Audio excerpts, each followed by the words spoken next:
Oke, balik lagi ke video gue, dan di video kali ini gue akan nge-review speaker dari Edifier R1080BT. Oke, selamat datang di channel Vince and Gadget. Nama gue Vincent dan hobi gue adalah gadget. Jadi udah tau lah kenapa channelnya Vince and Gadget. Setelah sekian lama dari video gue terakhir upload, akhirnya gue ada waktu lagi buat melakukan review gadget. Cuman ya bukan berarti akan jadi cepet lagi ya uploadnya, cuman sesempet-sempetnya gue akan melakukan review. Jadi langsung aja kita langsung ke poinnya. Sebelum kita mulai ke reviewnya, taruh dulu barang jualannya. Speaker stand dari yang gue jual buat R1080BT ini. Oke, kita placing. Udah cakep. Kita sekarang ke yang speaker satunya lagi. Oke, kita langsung mulai ke reviewnya. Jadi di samping gue ini ada speaker Edifier R1080BT. Speaker ke berapa ya? Speaker ke 3 merek Edifier yang gua review. Kita mulai dulu. Jadi kalau sesuai dengan judulnya, ini speaker yang paling ideal bagi seorang para pengguna desktop ataupun yang suka-suka komputer, yang pengen harian-harian. Ini kayaknya ada speaker yang paling ideal. Kenapa? Langsung kita mulai ke bagian reviewnya. Jadi paling pertama, speaker ini ada dua warna, ada warna hitam dan ada warna putih. Warna hitamnya itu benar-benar full hitam sampai drivernya warna hitam juga. Tapi beda kalau yang warna putih ini badannya putih, cuman putihnya itu warna putih yang plain ya, jadi agak-agak warm. Dan drivernya itu warnanya kuning. Beda sama speaker gue yang di belakang, ini ada Mackie CRTX, warnanya putih Arctic White, jadi putihnya tuh agak putih-putih kebiruan, warnanya lebih putih dingin. Terus lanjut secara spesifikasi. Drivernya ini kayaknya drivernya persis sama yang R1280T ya, 4 inci, dan driver utamanya itu setengah, tweeternya itu setengah inci. Cuman yang agak cukup unik, dimensi speaker ini sangat kecil. Ini mungkin dari driver langsung samping itu cuman berapa ya, cuman sejengkal jari ya. Bahkan speaker gue yang di belakang Mackie CRTX yang drivernya katanya 3,5 inci, itu lebar speakernya masih lebih lebar daripada R1080BT ini.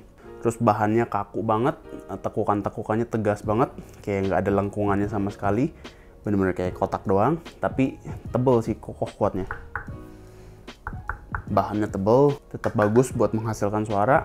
Udah gitu bagian depannya nih plastik, jadi beda bahan ya, satu yang kayak kayu, satu depannya nih plastik. Udah gitu di bagian belakangnya ini nih mulai ke poin yang dimana gue bilang ideal banget, bener-bener menjawab apapun kebutuhan orang-orang yang punya desktop.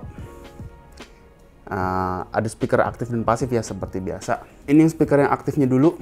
Di bagian atas ini ada tombol power. Tombol powernya ini kalau ditekan sekali dinyala, ditekan sekali lagi pertama nyala dia ada LED warna biru ataupun hijau, itu ada pilihannya.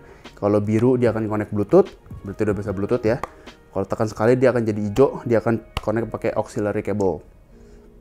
Dan kalau di hold lama dia akan mati. Terus kanan kirinya ada volume, dan volumenya ini meningkatkan gain ya, bukan connectin ke source-nya.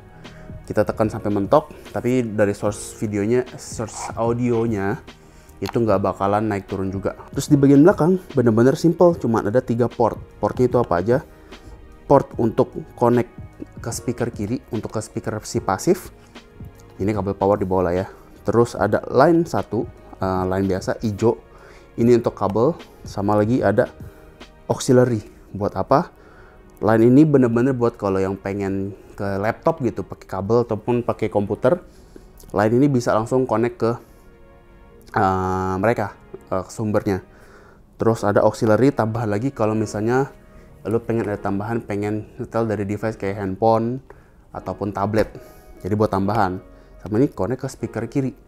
Beda sama speaker-speaker yang sebelumnya gue udah review, itu biasa portnya tuh banyak banget. Contohnya sampai kayak ada yang connect via TRS. Oke lah, TRS nih kayak di belakang buat orang yang suka monitoring ya. Tapi kayak speaker-speaker yang normal harian kayak R1280T itu pakai kabelnya connectnya via RCA. Kabel RCA-nya sampai ada 2, bisa dua input gitu. Padahal tuh kan kabel RCA ya buat orang-orang yang keseharian mungkin jarang banget dengan kabel yang seperti itu. Tapi kalau misalnya orang yang suka musik, yang memperhatikan detail, mungkin RCA itu cukup penting. Terus kalau di speaker pasif, ya benar-benar kosong. Cuman connect kabel untuk connect ke speaker pasif. Gitu aja, gampang banget kan, simple. Dan yang cukup baik, yang dulu gue sempat komen juga di R1280T, itu wajib adalah ganti kabel yang minimal gold plated. Ini juga udah dikasih gold plated untuk koneksi auxiliary kabelnya. Panjangnya mungkin ini gue belum cabut, mungkin bisa sampai 2 meter sampai 3 meteran. Dan ini kabel koneksinya bisa sampai 2,5 meter sampai 3 meteran juga. Dan ini juga kabel auxiliary-nya kalau misalnya lo ya masih merasa kurang, kayak yang gue udah nge-review kabelnya si Vention sama kabelnya si Hi-Fi Swans, itu memang meningkatkan kualitas suara ya, lebih details. Ini kalau menurut lo masih kurang, masih bisa di-upgrade karena dia detachable, bisa dicabut. Oke, teknisnya udah, sekarang kita langsung ke review suaranya. Berikut kalau mau tesnya.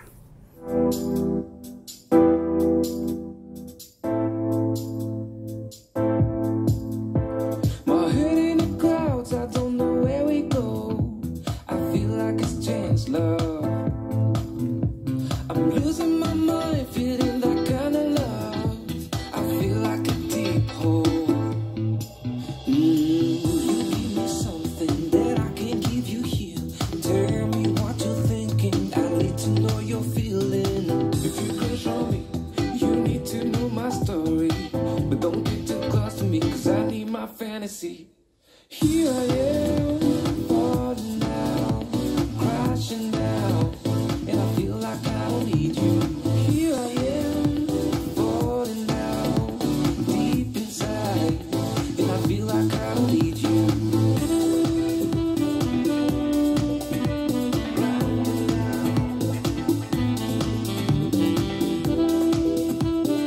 Oke, itu adalah hasil dari tes suaranya. Gimana menurut lo? Mungkin hasilnya beda ya, tapi ini yang gue coba tangkap dari pertama kali ngedenger. Yang paling pertama, ini persis sound signature-nya Edifier. Udah tahu apa? Sound signature-nya Edifier itu gue udah sebut di R1700 BT.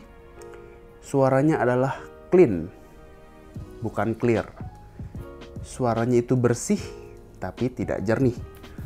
Apakah itu baik atau buruk? Ya nggak salah, nggak bener ya, karena itu sound signature-nya masing-masing. Jadi gue udah coba R1700 BT, sama gue pernah pakai headphone-nya tuh yang super bass, sama ini semua hampir suaranya tuh sama. Suara bassnya itu super berasa, tebel, sound stage-nya itu nggak gitu luas, jadi rasanya deket. Terus suara sibilance yang tajam-tajam di bagian highs itu di-cut sedikit lebih down dari ekspektasi gue, tapi ya itu sound signature-nya Edifier. Jadi suara cewek itu kalau misalnya yang suara cewek yang agak cempreng sama yang suara cewek yang nadanya tinggi-tinggi itu sedikit mendem. Tapi kalau suara cewek yang suaranya agak ngebass sama suara cowok-cowok yang suaranya nggak ngebass, baik Michael Bublé gitu kan, itu suaranya tebal banget dan enak banget.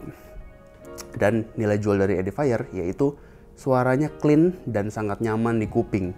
Jadi buat denger sering-sering itu nggak sakit kuping sama sekali. Beda lah, ada beberapa speaker yang dibikin meriah dengan cara gainnya sedikit dinaikin. Contohnya Mackie R3X ini sama Hi-Fi Sounds D1100, itu suaranya pas gue denger meriah, rasanya tuh agresif banget. Tapi lama-kelamaan kalau didengar terus-terusan itu kupingnya sedikit capek. Badan kita ngedenger tuh agak capek karena menurut gue tuh ada gain yang sedikit dinaikin, suaranya dipaksa meriah. Tapi kalau ini suaranya bener-bener clean dan nyaman. Jadi kalau buat dengerin suara makin kenceng, itu kuping lu nggak akan coba menahan gitu, nggak akan sakit. Terus gimana untuk perbedaan antara suara auxiliary sama suara Bluetooth? Di sini gue bisa bilang suara yang Bluetooth walaupun kalah jernih, tapi suaranya lebih fun untuk didengar. Jadi suara bassnya itu lebih tebel. Gue nggak tahu apa mungkin kan dia Bluetooth nggak bisa nge-represent bass lebih details, jadi bassnya tuh agak ditebelin. Tapi entah kenapa bassnya tuh menurut gue masih nyaman banget buat dengerin musik. Jadi kayak lebih thumpy, lebih nonjok, lebih punchy kan. Tapi nggak terlalu kasar suara bassnya yang kasa yang tidak detail itu karena resolusi dari suaranya mungkin. Beda-beda kalau dicolok ke suara ke kabel auxiliary suaranya lebih balance. Cuman ya menurut gue suaranya jadi lebih flat. Lebih flatnya itu adalah bassnya jadi lebih tertata, suara vokalnya juga jadi lebih rapi, dan menurut gue volumenya itu menjadi lebih pelan. Beda kalau pakai Bluetooth, volumenya jauh lebih kenceng. Oke, gue rasa video kalian cukup. Semoga menjelaskan. Kesimpulannya dari video ini adalah speaker ini benar-benar ideal banget untuk para pengguna desktop.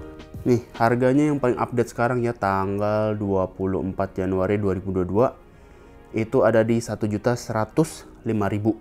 Dan ini penjualannya udah banyak banget sih. Semoga video ini membantu. Like video ini kalau suka, dislike kalau nggak suka, share ke teman-teman lu yang lagi cari speaker, atau mungkin yang udah punya 1080 BT tertarik punya tatakan speaker seperti ini.